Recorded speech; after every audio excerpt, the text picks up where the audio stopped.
Bonjour à tous et bienvenue dans cette vidéo. Je vais vous parler de la gestion des projets dans Bulltech. Donc, sans plus attendre, on va directement dans les projets. Et donc, Bulltech fonctionne autour de projets.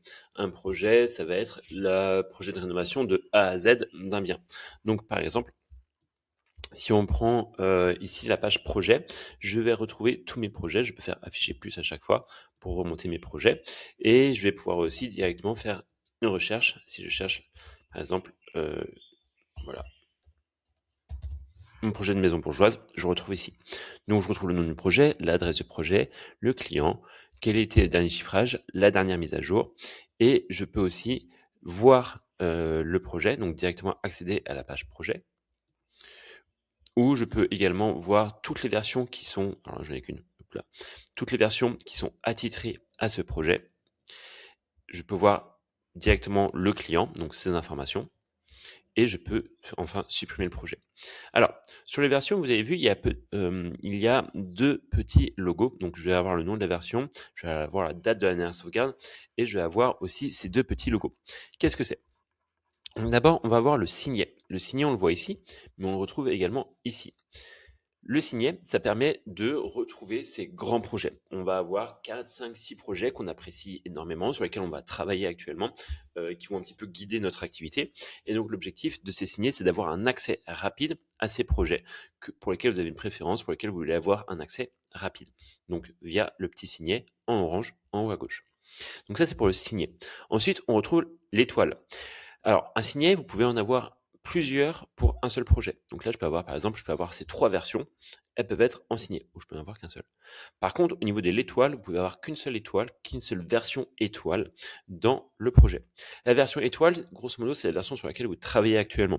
Ça vous permet d'avoir un accès rapide à cette version. Et donc, si par exemple la version Z, c'est la dernière version, et ben c'est celle où on va mettre l'étoile. Et aussi, c'est automatiquement la version étoile vers laquelle nous, on va vous rediriger. Donc, par exemple, ici, si je clique ici, je vais directement accéder à la version étoile, donc la version Z qu'on a vue tout à l'heure. Ok. Par la suite, on va avoir sur cette page projet différentes informations. Donc déjà, on va avoir la typologie de projet qu'on va retrouver en haut à gauche. Donc là, on est sur une maison, extension. Les extensions sont comprises dans les projets maison. Ici, on va avoir la petite coche, le client valide cette version. Donc, le client valide cette version, c'est une fois que le client a validé cette estimation et que vous voulez envoyer un contrat. Donc, vous pouvez envoyer un contrat directement depuis Bulltech. Bah, c'est en cliquant là-dessus. Et après, si vous voulez retrouver l'historique des versions, vous cliquez sur historique des versions. Après, vous retrouvez les informations donc du projet et du client, donc maçon Pierre, son numéro, etc., etc. Ici, vous avez directement toute votre marge et vos honoraires. Donc là, elles sont renseignées à 0% parce que je ne les ai pas mises dans le projet.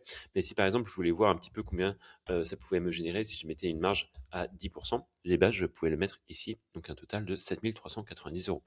Pareil pour les honoraires que l'on retrouve ici. Et on peut enregistrer directement l'édification, ce qui va s'appliquer automatiquement. Donc là, on a la petite confirmation. Et ces modifications vont s'appliquer automatiquement si je génère une nouvelle estimation. Donc je choisis par exemple le rapport avec le détail. Et donc on retrouve ici les honoraires de mission. Ok. Donc la différence vient bien sûr de la TVA entre les deux.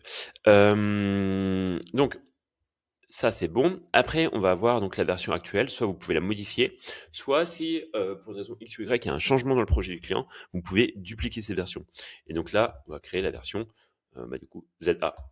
Je rentre pas dedans, mais vous pouvez la dupliquer.